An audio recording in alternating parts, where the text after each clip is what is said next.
Polícia Federal pede a quebra do sigilo telefônico do presidente Temer e dos ministros Eliseu Padilha e Moreira Franco. Supremo Tribunal Federal suspende a adoção de voto impresso nas eleições de 2018. Ministro Blairo Maggi defende mudança na tabela de fretes acordada com caminhoneiros. Governo reduz a estimativa para o salário mínimo de 2019 para menos de R$1.000. Superior Tribunal de Justiça autoriza a suspensão da carteira de motorista de devedores. Projeto que obriga preso a arcar com custos na cadeia é aprovado em comissão do Senado. Na Guatemala, equipes de resgate correm contra o tempo na busca por sobreviventes da erupção de vulcão. Autoridades russas definem como será o esquema de segurança para a Copa do Mundo. Agora no Jornal das 22.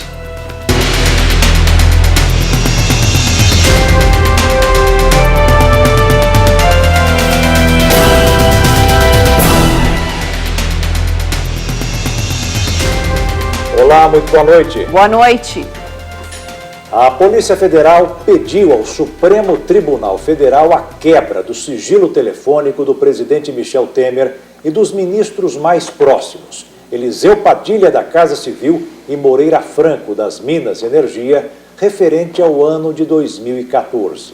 Com o pedido, a PF pretende rastrear telefonema do presidente e dos dois ministros em data próxima a um encontro no Palácio do Japuru, residência oficial de Temer, onde teria sido acertado um pagamento pela Odebrecht. O pedido da PF, protocolado sob sigilo, chegou ao gabinete do ministro Edson Fachin, do STF, no fim de março, de acordo com fontes do Supremo Tribunal Federal. Relator da investigação sobre os 10 milhões de reais da Odebrecht, Fachin enviou o processo para uma manifestação da Procuradora-Geral da República, Raquel Dodge. O objetivo é aprofundar a investigação sobre o pagamento de 10 milhões de reais que teria sido feito pela Odebrecht e acertado em um jantar no Palácio do Jaburu, residência oficial de Temer naquele ano. Os investigadores buscam rastrear telefonemas feitos entre eles nas datas próximas das entregas de dinheiro em espécie relatadas pelos delatores da empreiteira. Os autos foram devolvidos ao gabinete de Fachin há 2 semanas. Raquel Dodge se posicionou contra a quebra do sigilo telefônico de Temer, apesar de ter concordado com as quebras dos demais personagens envolvidos. Segunda colocada na lista tríplice para comandar a PGR, Dodge foi nomeada ao cargo diretamente por Michel Temer. Esse inquérito foi aberto no ano passado, mas Temer só foi incluído entre os investigados em março deste ano. É a primeira vez que há pedido de quebra de sigilo telefônico em uma investigação que envolve o presidente. No outro inquérito do qual é alvo, que apura suspeitas de pagamento de propina do setor portuário, Temer teve seus sigilos bancário e fiscal quebrados por autorização do ministro do STF, Luiz Roberto Barroso, mas não houve pedido de quebra de sigilo telefônico. Assim como desta vez, Raquel Dodge tinha se posicionado contrária às quebras de sigilo bancário e fiscal de Temer, mas Barroso seguiu o pedido inicial feito pela Polícia Federal. Caberá agora ao ministro Edson Fachin decidir se acolhe integralmente o pedido da PF ou se vai acompanhar a manifestação da PGR, que excluiu Temer como alvo da quebra. A solicitação de quebra do sigilo telefônico também atinge os operadores da Odebrecht, responsáveis pelas entregas de dinheiro ao PMDB. O objetivo da PF é rastrear possíveis telefonemas e contatos feitos pelos políticos e pelos operadores no período próximo às entregas de dinheiro. Os extratos telefônicos mostrarão apenas os registros das ligações feitas entre eles, sem detalhes do seu conteúdo. A investigação apura entregas feitas no escritório do advogado José Yunes, amigo de Temer, e também pagamentos no Rio Grande do Sul que seriam destinados a Padilha. Entregadores da Odebrecht já reconheceram o escritório de Yunes como um dos endereços onde efetuaram as entregas de dinheiro vivo. De acordo com a delação dos executivos da Odebrecht, houve um acerto da empreiteira de repassar 10 milhões para o PMDB em 2014, ano no qual Temer era candidato a vice-presidente na chapa de Dilma Rousseff. O acerto foi selado em um jantar no Jaburu. Parte desse dinheiro teria abastecido a campanha de Paulo Scaff ao governo de São Paulo, enquanto o restante teria sido captado por Eliseu Padilha. Yunes já confirmou à PF que recebeu um envelope em seu escritório a pedido de Padilha.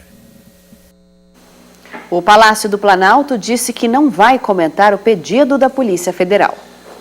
Ministros da Casa Civil e da Agricultura discordam em relação às mudanças na tabela de preços do frete. A Agência Nacional de Transportes Terrestres diz que os reajustes serão divulgados em breve e os caminhoneiros avisam: se houver mudança no frete, uma greve pior pode acontecer. A Agência Nacional do Petróleo irá regular o preço dos combustíveis. A ANP começa na próxima segunda-feira uma consulta pública sobre os reajustes diários dos combustíveis. Na tentativa de acalmar os ânimos do mercado, o governo passou para a Agência Nacional de Petróleo a responsabilidade de regular a periodicidade dos reajustes dos combustíveis. A medida entrará em vigor em até 60 dias. A ANP anunciou que vai iniciar na próxima segunda-feira uma consulta pública para saber qual o valor mínimo que as refinarias e distribuidoras poderão reajustar os combustíveis. Em entrevista hoje a uma rádio, o ministro-chefe da Casa Civil, Eliseu Padilha, disse que a iniciativa foi do ministro de Minas e Energia, Moreira Franco. O que fez o governo? O ministro Moreira Franco, ministro de Minas e Energia, ontem ele determinou à Agência Nacional de Petróleo que promovesse um estudo sobre como manter os preços dos óleos, do óleo, da gasolina, enfim, do gás, dos derivados de petróleo comercializados pela Petrobras, quanto à sua periodicidade de ajuste. Então, para reajustar o preço, a ANP é que vai definir. Uma nota do Ministério de Minas e Energia sobre a consulta pública a ser aberta pela ANP diz que ela se encaixa nas funções da agência. O diretor-geral da ANP justificou a consulta pública dizendo que o ambiente não é competitivo e que era preciso agir para garantir os investimentos de R$2,5 trilhões de reais que o setor de combustíveis precisa nos próximos 10 anos. Ele negou que seja uma intervenção da ANP nos preços da Petrobras. Nós não estamos interferindo na formação de preço das companhias e nem vamos interferir, porque isso é definido em lei no Brasil. Os preços são livres. O que nós estamos colocando em discussão com a sociedade é se devemos, e todos nós somos brasileiros, estamos acompanhando as notícias todos os dias, e estamos vendo um pedido da sociedade para que isso aconteça, então nós estamos reagindo a esse pedido. Desde julho de 2016, a Petrobras iniciou uma política de reajustes diários dos preços da gasolina e do diesel, baseada nas cotações internacionais do petróleo e no dólar. Com a paralisação dos caminhoneiros, o preço do diesel foi congelado por 60 dias. E depois disso, a periodicidade dos ajustes passará a ser mensal. E nesta quarta-feira, o projeto de lei que regulamenta o transporte de cargas no Brasil dominou os debates aqui no Congresso Nacional. As discussões começaram na terça, mas só depois de muita polêmica, o relator, deputado Nelson Marqueselli, do PTB de São Paulo, decidiu retirar do texto a previsão de anistiar as multas dos caminhoneiros. A proposta fala agora em transformar multa em advertência. O perdão proposto pelo relator não se limita aos caminhoneiros, mas há transportadoras também. O valor das multas ultrapassa R$800 milhões. A Advocacia Geral da União diz que perdoar multa de transportadora é desobedecer decisão do Supremo Tribunal Federal. A retirada da anistia do texto foi feita depois que o presidente da Câmara, Rodrigo Maia do DEM, disse que não era o momento para se votar esse assunto. Então eu vou pedir a ele mais uma vez que a gente deixe esse assunto para outro momento, né? Até porque tratar de anistia, né? Tratar de beneficiar aquele, né? Que cometeu algum ato errado. Então, eu acho que a gente tem que tomar cuidado, até porque essas ações, elas estão sendo, né, deferidas inclusive pelo Supremo. Eu acredito que nem uma lei resolva isso. Segundo o Marcheselli, o texto tratando do tema deverá ser discutido com o governo, juntamente com a MP editada na semana passada, instituindo a política de preços mínimos para o frete, entre outros assuntos. Tirada do artigo 89, onde dava uma certa anistia para transportadoras durante a greve. O valor do frete é um dos temas mais polêmicos da Lei de Regulamento de Cargas. O ministro Eliseu Padilha afirmou que os valores das tabelas de preços serão mantidos. Padilha explicou que algumas correções podem ser feitas com o tempo, mas que tudo será mantido. Só que o ministro da Agricultura, Blário Maggi, numa coletiva hoje pela manhã, disse que a Agência Nacional de Transportes Terrestres vai rever sim os preços dessa tabela. A NTT vai buscar fazer uma readequação dos valores. Ninguém está querendo fugir do acordo que o presidente fez, que foi feito. Agora, que ele seja justo para todos os lados. É importante dizer que no setor de grãos, que é o setor da agricultura, por exemplo, a grande maioria dos transportadores trabalham com fretes que, assim que o preço do diesel é reajustado, eles já recebem um reajuste durante a viagem dele. Diferente do que acontece nos caminhões, que são autônomos e que transportam carga geral, que muitas vezes pega uma carga de São Paulo para ir para o Recife, sobe 2, 3 vezes o frete no meio do caminho e ele não tem nada para fazer, tá? Não tem a quem recorrer. Então, nós estamos tratando aí de coisas diferentes e por isso tem que ter muita prudência nessa questão aí das tabelas. A NTT já informou que publicará os ajustes em breve e que essa questão tem sido prioridade desde a semana passada. Os caminhoneiros já avisaram. Caso tenha mudanças na tabela dos valores do frete, uma greve muito pior pode acontecer. 6 estados elevaram a tributação de ICMS sobre o combustível. Os estados do Acre, Alagoas, Amazonas, Paraíba, Rondônia e Tocantins estão arrecadando mais ICMS por litro do diesel nesta primeira quinzena de junho do que recolheram entre 16 e 31 de maio, o que dificulta que o desconto de 46 centavos chegue na ponta para o consumidor, como deseja o governo. E além da questão do frete, os caminhoneiros também reclamam que o reajuste dos preços dos combustíveis não chegou nas bombas dos postos. O ministro-chefe da Casa Civil, Eliseu Padilha, confirmou hoje que a redução no preço do óleo diesel de 46 centavos não será imediata. Para os estoques velhos, o desconto é de 41 centavos. O caminhão acaba de partir de São Paulo rumo a Brasília. O trajeto de 1.000 quilômetros terá um custo de R$2.000 para Ricardo Donizete. A maior parte dessa quantia, segundo o caminhoneiro, vai para pagar o diesel. É o maior consumo, né? É 50% de diesel e 25% de pedágio. Aí se for pagar motorista não sobra nada. Já seu José de Almeida chegou agora em São Paulo. Ele veio da Paraíba. E agora parou para reabastecer e fazer as contas. Senhor José, o senhor está vindo agora de Campina Grande, na Paraíba. Praticamente atravessou o país, né? Uma viagem dessa, o senhor gasta muito? Eu gasto na faixa de R$4.000. Isso com o preço novo ou com o preço antigo do diesel? Com o antigo. No novo, é o primeiro abastecimento no novo. Depois da greve geral, os caminhões estão de volta à estrada. E muitos reclamam que ainda não sentiram diferença significativa no preço do diesel. Os custos para viajar ainda são altos e devem ser repassados para o valor cobrado do frete. Inicialmente, o governo havia anunciado que o desconto de 46 centavos no diesel passaria a valer já a partir desta semana. Mas nesta quarta-feira, o ministro da Casa Civil, Eliseu Padilha, fez uma nova projeção. Segundo ele, este desconto só deve chegar às bombas a partir do próximo dia 15.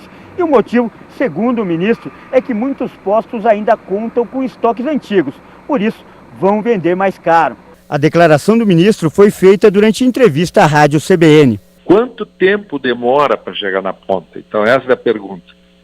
O tempo é das novas aquisições de óleo e também da mudança da pauta, do preço de pauta para a tributação. Esse preço muda de 15 em 15 dias. O ministro também afirmou que a redução também depende dos estados, que serão responsáveis por tributar o ICMS do diesel. Essa economista, consultada por nossa reportagem, acredita que um dos problemas para os novos preços entrarem em vigor é que o governo ainda não deixou claro como irá compensar o desconto no valor do diesel. Vai haver um repasse desse desconto que foi feito no diesel A gente tem contratos para serem seguidos, então essa receita que vinha do diesel, ela tem que vir de algum outro lugar. Ainda não está claro de onde vem esse recurso, o governo ainda não bateu o pé, ainda não bateu, né, a posição dele efetiva, de onde vem esse recurso para subsidiar essa despesa. O ministro também falou sobre o preço da gasolina. Ele afirmou que o governo não vai interferir na política de preços da Petrobras, mas que deve rever a forma de repassar os reajustes para o consumidor. O repasse dos preços cobrados nas refinarias para o consumidor depende das distribuidoras e dos donos de postos. Entre os motoristas, as reclamações aumentaram muito depois da greve dos caminhoneiros. Para encher esse tanque, quanto você gasta? 180 reais. Agora vai para 250, 220. Vai aumentar? Muito. E agora, aumentando nesse valor, não dá para sair com o carro sempre, né? Agora tem que pensar... Agora é só para o mercado ou a doença, só caso necessidade extrema. Baixou muito pouco. Porque se você olhar a gasolina tem posto aí hoje, mesmo coloquei, que isso é álcool, tô colocando álcool. Mas hoje foi, ontem no final do dia, eu coloquei gasolina 4,59. Para encher o tanque de gasolina, o senhor gasta quanto mais ou menos? Sim, mas se for encher o tanque, gasta quase 200 reais hoje. Aumentou e aumentou bastante. Muito? Muito. Eu pagava na gasolina R$3, hoje pago 4,20. E no álcool eu pagava 2,50, hoje estou pagando 2,80. Para encher o tanque desse carro, em média, o senhor gasta quanto? Hoje eu estou gastando quase R$200 e é um carro popular. O governo reduziu a estimativa para o salário mínimo de 2019. Veja estas e outras notícias nos destaques da economia. Não será dessa vez que o mínimo vai passar de R$1.000. Segundo nova estimativa do governo, o valor do salário será de R$ 998 a partir do ano que vem. Uma diferença de R$ 4 em relação à previsão anterior, mas que vai representar uma economia de R$ 1.210 bilhões para os cofres públicos. A expectativa dos analistas é que a fórmula de reajuste do mínimo seja revista e deverá ganhar destaque na campanha eleitoral para a presidência. A produção de veículos registrou queda de 15,3% no mês de maio. É a primeira redução desde outubro de 2016 e, segundo a Associação das Montadoras, é um reflexo da greve dos caminhoneiros. Para junho também é esperado um resultado ruim, mas as empresas acreditam que podem recuperar o volume perdido até o final do ano. O BNDES anunciou uma novidade. O banco vai financiar a instalação de sistemas de aquecimento solar para pessoas físicas. Os interessados poderão quitar até 80% do valor dos itens pelo Fundo do Clima. Cada cliente poderá financiar projetos de até R$ 30 milhões e parcelar o pagamento em até 144 meses. Além de contribuir com o meio ambiente, utilizando uma fonte de energia limpa, o cliente poderá ter uma economia que varia de 50% a 95% na conta de luz. No mercado financeiro, o dólar fechou em alta nesta quarta-feira. A moeda norte-americana subiu 0,74% e encerrou o dia cotada a R$ 3,838 na venda. Com remédios cada vez mais caros, uma nova pesquisa da Fundação Procon serviu para mostrar ao consumidor que é fundamental pesquisar antes de ir à farmácia. Os fiscais encontraram até o caso em que o mesmo remédio custava quase 850% mais caro entre uma drogaria e outra. Em uma padaria, o paracetamol de 200 miligramas em gotas foi encontrado por R$ 10,44. Só que em outro estabelecimento, o mesmo medicamento foi encontrado por apenas R$ 1,10. O Zentel, também chamado de albendazol, foi achado por R$ 12,88 numa farmácia e em outra por R$ 3,92. Diferença grande. A pesquisa identificou que os medicamentos genéricos são 59,82% mais baratos do que os de marca. Por isso, é importante pesquisar. E veja a seguir, governo federal anuncia a meta da redução de carbono pela queima de combustíveis. E ainda o bom humor dos jogadores na concentração da seleção brasileira. Teve até suco servido por Neymar.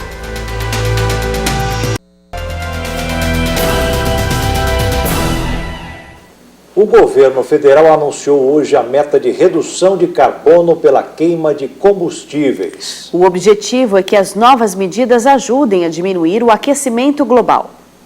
A estratégia do governo federal é investir em desenvolvimento de combustíveis mais eficientes e menos poluentes.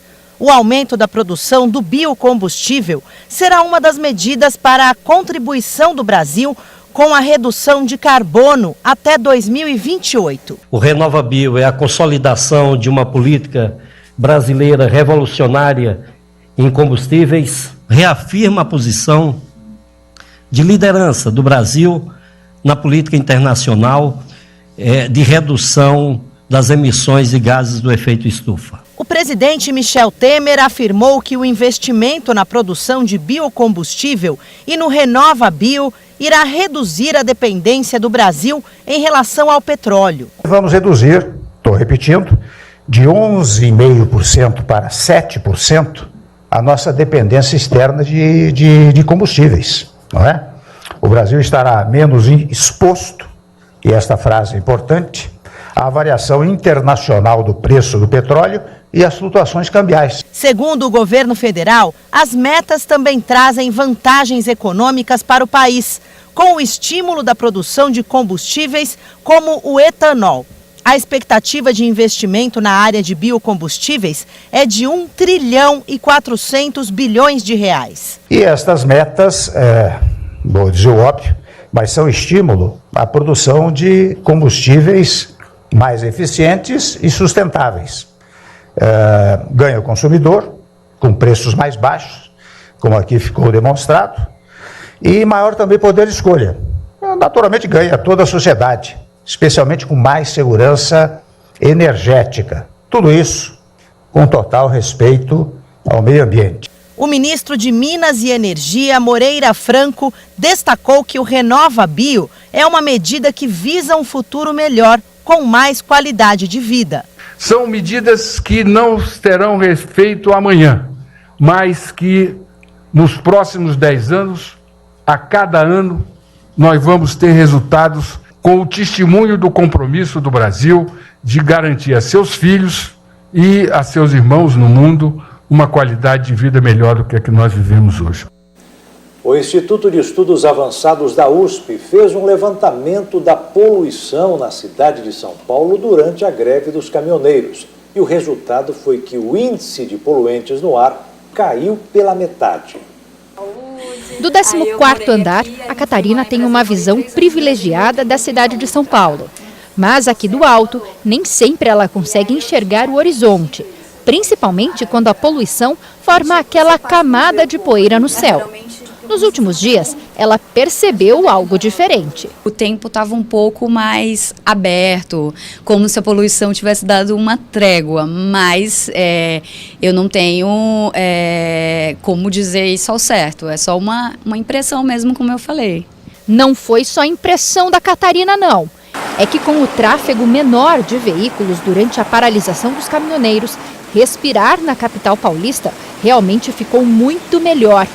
O Instituto de Estudos Avançados da Universidade de São Paulo, a USP, comparou os 7 primeiros dias de greve com a semana anterior e percebeu que a qualidade do ar melhorou 50%. A poluição na cidade de São Paulo, ela deriva principalmente, quase que exclusivamente, da nossa frota de veículos. A cidade de São Paulo tem uma rede ampla de monitoramento da qualidade do ar, né, feita pela CETESB. Então, em diferentes pontos da cidade, você tem estações espalhadas que monitoram 24 horas por dia a qualidade do ar e diferentes poluentes, né? A medição foi feita em estações como essa aqui, que detectam os poluentes que a todo momento são emitidos na atmosfera. Os principais são ozônio, monóxido de carbono, dióxido de enxofre e óxido de nitrogênio. Esses são alguns dos gases emitidos por automóveis e motocicletas, que poluem o meio ambiente. A Companhia Ambiental do Estado de São Paulo monitora a qualidade do ar em 62 estações, que estão espalhadas por todo o estado. A medição em tempo real manda todas as informações para essa central. Esses pontos verdes significam que a qualidade do ar está boa em quase todos os pontos de monitoramento. Mas nem sempre é assim. Conforme os níveis que a gente observa nas estações, então, a qualidade do ar pode ser classificada como boa, moderada, ruim, muito ruim ou péssima. Este equipamento, desenvolvido por pesquisadores do Instituto de Pesquisas Tecnológicas do Estado de São Paulo, também é capaz de captar a presença de poluentes no ar. A diferença é que ele é móvel e pode medir a qualidade do ar de diferentes lugares. O equipamento ele é um componente que a gente chama de internet das coisas, onde ele coleta informações do ar, faz as análises, informa o dado via internet para uma camada computacional que vai informar as informações do estado, como está a poluição naquela região. Esse equipamento já foi testado em vários pontos da cidade de São Paulo. Um deles foi bem no centro da cidade, onde o tráfego é pesado praticamente todos os dias. E olha só o que foi detectado: uma grande concentração de monóxido de carbono. É toda essa área roxa aqui que a gente consegue ver no mapa. Esse gás é altamente poluente e é emitido pelos veículos. A intenção dos pesquisadores é apontar os lugares mais problemáticos e sugerir estratégias de políticas públicas para reduzir a emissão de poluentes nas cidades brasileiras. A ideia desse mapeamento móvel é exatamente identificar quais são as áreas críticas da cidade e, a partir daí desse conhecimento, tomar alguma ação mitigatória e preparar uma certa política de médio e longo prazo. Para respirar um ar puro, a mudança de atitudes é fundamental.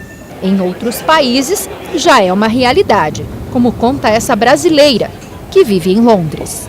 Eu moro aqui em Londres faz quase um ano e, apesar de ser uma das maiores capitais do mundo, Londres estimula muito o uso de meios alternativos de transporte, como a bicicleta. Então você vê muita gente pedalando por aqui, seja para o trabalho ou para a escola, e também de transporte público. Inclusive agora os ônibus, até 2037, a meta da prefeitura é que todos os ônibus sejam 100% limpos, ou híbridos ou elétricos. Então, inclusive, em 2018, você já vê que aqueles ônibus de 2 andares clássicos aqui de Londres são todos verdes, híbridos. Internacionais. Equipes de socorristas trabalham contra o tempo para achar sobreviventes, enquanto o vulcão de fogo na Guatemala continua a provocar explosões e lançar torrentes de lama e cinzas. Pelo menos 75 pessoas morreram e 200 estão desaparecidas, mas os números podem aumentar. O vulcão de fogo na Guatemala continuava a provocar explosões e a lançar torrentes de lama e cinzas pelas montanhas nesta quarta-feira, depois de deixar mais de 75 mortos e 200 desaparecidos. Bombeiros e socorristas temem uma nova atividade do vulcão, que tem mais de 3.700 metros de altura, depois que uma erupção no domingo destruiu um vilarejo inteiro. Especialistas disseram que o vulcão registrou diversas explosões nesta quarta, criando uma nova coluna de cinzas de 4.700 metros de altura. Socorristas tiveram que suspender temporariamente suas buscas na terça, após uma nova erupção provocar um deslizamento de terra. Centenas de pessoas foram evacuadas de 7 comunidades na região de Escuintla, perto do cume, enquanto moradores fugiam de carro desesperadamente, provocando um trânsito caótico. Todos os residentes encontrados pelas autoridades foram evacuados antes que a polícia, os militares e as equipes de resgate recebessem ordens de se retirar. Apesar de ofertas de ajuda de Estados Unidos, México e outros vizinhos latino-americanos, autoridades guatemaltecas ainda não requisitaram apoio internacional. E veja a seguir: Comissão do Senado aprova proposta que obriga presos a ressarcirem o Estado. E ainda a descoberta de estruturas e peças no complexo arqueológico de San Andrés, na Colômbia.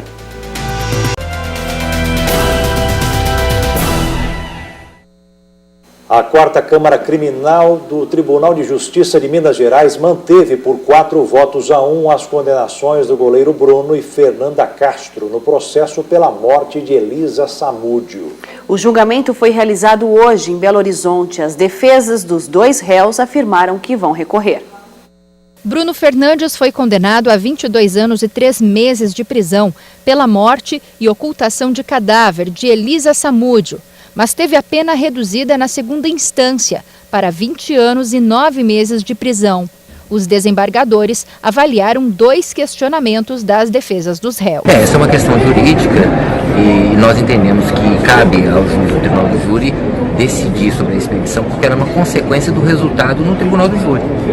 É inviável fazer uma nova apuração em relação a uma morte que é presumida, e a lei prevê que essa apuração seja feita apenas em casos relacionados a uma catástrofe, o que não é o presente caso, porque a morte de Elisa foi resultado de um homicídio e não de uma catástrofe ambiental. O advogado que defende Fernanda disse aos desembargadores que a foto do filho de Elisa segurando uma imagem da mãe pode ter influenciado o júri, que foi formado por 6 mulheres, sendo 5 delas mães. Nos surpreende porque o voto do relator, que dava provimento a nosso quesito, era muito fundamentado e contra a lei. A decisão da Câmara é totalmente contra a lei. O artigo 479 proíbe mesmo que seja apresentada qualquer fotografia, e fala de fotografia realmente. E infelizmente a Câmara não quis adentrar nesse assunto, preferiu trazer lucubrações sobre o que os jurados, se os jurados foram afetados quanto a isso. Como a gente não tem como perguntar aos jurados se eles foram ou não afetados, isso fica adstrito mesmo ao que aconteceu. Nós vamos entrar agora com os embarques de declaração. O advogado de Bruno, Fábio Gama, afirma que a certidão de óbito foi expedida justamente porque a defesa pleiteava a ausência da materialidade da morte da jovem. A defesa do goleiro alegou que o documento pode ter influenciado o júri em relação à materialidade do crime, uma vez que o corpo de Elisa nunca foi encontrado. E o fez, dessa maneira agiu a magistrada à época, expedindo uma certidão de óbito sem corpo. Isso acabou influenciando sobremaneira a decisão dos jurados, quebrando toda a tese defensiva, pegando de surpresa a defesa, destruindo o trabalho do profissional da advocacia. É isso que fez a magistrada à época, destruindo todo o trabalho preparativo para o tribunal do júri. Elisa desapareceu em 2010 e seu corpo nunca foi achado. Ela tinha 25 anos e era mãe do filho recém-nascido de Bruno, de quem foi amante. Na época, o jogador era titular do Flamengo e não reconhecia a paternidade. O goleiro cumpre pena no presídio de Varginha, no sul de Minas Gerais, desde 2017. A Comissão de Constituição e Justiça do Senado aprovou um projeto polêmico. Os senadores aprovaram uma proposta que obriga os presos a ressarcirem o Estado dos custos da detenção. O número de presos no país impressiona. São pelo menos 726 mil, segundo o Levantamento Nacional de Informações Penitenciárias. A violência tem sido um grave problema no Brasil e o tema foi parar no Senado. Nós estamos convivendo é algo inaceitável, inadmissível. E o pior, já tive a oportunidade de mostrar que dentro desse quadro da violência, algumas conclusões nós podemos tirar. A deterioração da segurança pública no país, a área da inteligência e das ações concretas. Hoje, com esse Atlas que está aí apresentado para o Brasil, nós podemos concluir que o Estado brasileiro está de joelhos diante as facções criminosas no país. E meu estado, inclusive, nesses dias atravessa e se vê pelo noticiário uma onda de crimes, de incêndios em ônibus e instalações públicas. Isso resulta dessa mesma insegurança que o senador muito bem apontou, na criminalidade que leva, inclusive, a essa mortandade de jovens. O custo médio do poder público para cada preso é de R$ 2.440 por mês. Por isso, os senadores aprovaram um projeto de lei que visa cobrar esse valor dos detentos. E na falta de recursos, o preso poderá pagar com trabalho. Dessa maneira, os condenados terão uma oportunidade de reinserção no mercado de trabalho, de ressocialização por meio do trabalho agrícola ou industrial remunerado. Além disso, evita-se que presos de menor periculosidade tenham contato com presos de maior periculosidade. As colônias, enfim, não serão universidades do crime. E as autoridades de cultura de El Salvador apresentaram novas estruturas e peças descobertas no Complexo Arqueológico San Andrés, que foi habitado pelos maias no oeste do país. Novas peças foram localizadas em uma estrutura piramidal chamada de La Campana, em El Salvador. O local, conhecido como Complexo de San Andrés, era habitado pelos maias e é considerado um dos principais sítios arqueológicos do país da América Central. Se encontraram como escalinata e como acesso principal. Acharam uma escada que seria o acesso principal até a pirâmide, que tem 6 metros de altura e 15 entradas. A pirâmide tinha 15 metros de largura. Também tem ancho, como 15 metros de ancho. Os arqueólogos ainda desenterraram um vaso e uma tigela decorada com desenhos de animais. As peças estavam em um círculo montado com pedras e lajes que formavam uma espécie de altar de oferendas. O mais importante das oferendas é jades, porque o mais importante das oferendas é em jade. O material era o de maior prestígio na área mesoamericana. O Complexo San Andrés cobre uma extensão de 38 hectares, onde se situa uma zona monumental de um centro maia. No local se encontra uma acrópole com várias pirâmides. E veja a seguir, o STF suspende a adoção de voto impresso nas eleições deste ano. E ainda a nave Soyuz decola com 2 astronautas rumo à Estação Espacial Internacional.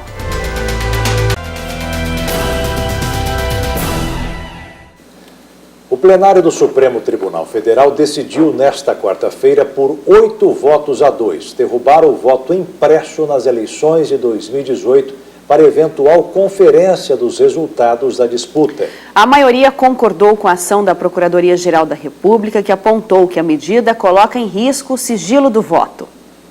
A ação foi apresentada pela Procuradora-Geral da República, Raquel Dodge, em fevereiro. Além de apontar risco da quebra de sigilo do voto, ela argumentou que eventual problema na impressão acarretaria a intervenção de um mesário junto ao eleitor, possibilitando que conhecesse suas escolhas. O mecanismo de impressão de voto criado por essa lei nova não atinge 2 questões importantes. A primeira, a transmissão correta do voto eletrônico, que é o que será computado e totalizado pela Corte Eleitoral.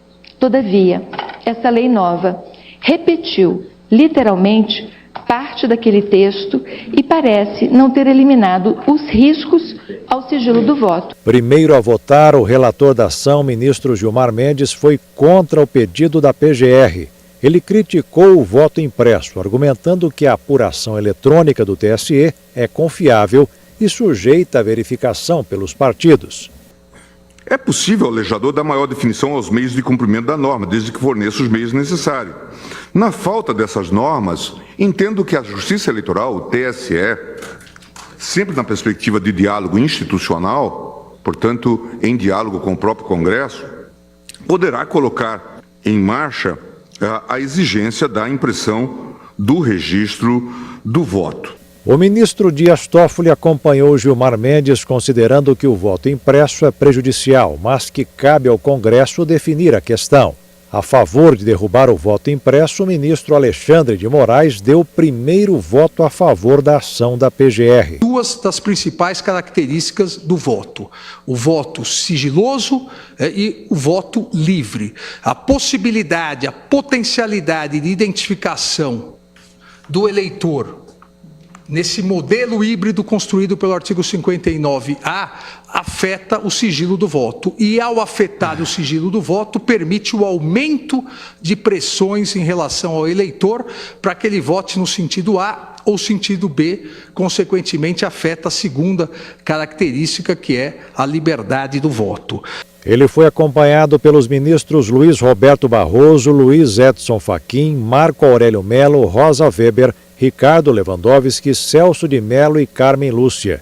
No mês passado, o TSE aprovou resolução prevendo a implantação da impressora em cerca de 30 mil urnas, equivalente a 5% das mais de 550 mil urnas a serem utilizadas nas eleições deste ano. O presidente do TSE, ministro Luiz Fux, enviou parecer no qual afirmou que o voto impresso seria inegável retrocesso no processo de apuração das eleições, capaz de restabelecer episódios que contaminaram as eleições brasileiras até a introdução da urna eletrônica e que traduz potencial violação ao princípio da eficiência da administração, além de colocar em risco o segredo do voto, sem aparente utilidade concreta para a segurança, transparência e normalidade das eleições. Em razão do parecer, Fux não participou do julgamento. Ao final da discussão no plenário, Fux disse que com a decisão ele deverá revogar a licitação para a compra das impressoras para as urnas. Fazer uma dívida e não pagar sempre gera dor de cabeça. E o mal pagador agora poderá ter mais um problema. O Superior Tribunal de Justiça autorizou o recolhimento da carteira de motorista para pressionar réus inadimplentes a regular os débitos. A medida é polêmica e foi tomada pela 4ª turma do STJ. Os ministros analisaram o caso de um homem que tinha uma dívida de quase R$17 mil e autorizaram que a carteira de habilitação dele fosse retida como forma de pressão ao mal pagador. A decisão da turma foi unânime. Para os ministros, o recolhimento da CNH não ofende o direito de ir e vir do cidadão. A apreensão de documentos para esses casos foi autorizada em 2015, com a edição do novo Código Civil. A legislação permite que o juiz adote medidas coercitivas para assegurar o pagamento das dívidas. Segundo a Confederação Nacional do Comércio, 59% das famílias brasileiras têm dívidas. Já o total de inadimplentes atinge 24% dessas famílias. A nave espacial russa Soyuz, com um cosmonauta russo e 2 astronautas, americano e alemão, a bordo, decolou hoje do Cazaquistão para a Estação Espacial Internacional. O russo Sergei Prokopyov, a americana Serena Chancellor e o alemão Alexander Gerst partiram rumo à Estação Espacial Internacional. Eles decolaram a bordo da nave russa Soyuz a partir do cosmódromo de Baikonur, no Cazaquistão. O trio deve chegar à ISS na sexta-feira para uma missão de cerca de 5 meses chamada Horizons. A equipe é relativamente inexperiente em comparação com as anteriores. Gerst, de 42 anos da Agência Espacial Europeia, é o único que já completou uma missão em 2014. Os demais fazem seu primeiro voo espacial. A Estação Espacial Internacional está em órbita desde 1998 a uma velocidade de 28 mil quilômetros por hora. 16 países participam do laboratório, que custou um total de 100 bilhões de dólares, financiados principalmente pelos Estados Unidos e pela Rússia. E o Jornal das 22 termina aqui. Uma boa noite para você e até amanhã. Boa noite, fique na paz.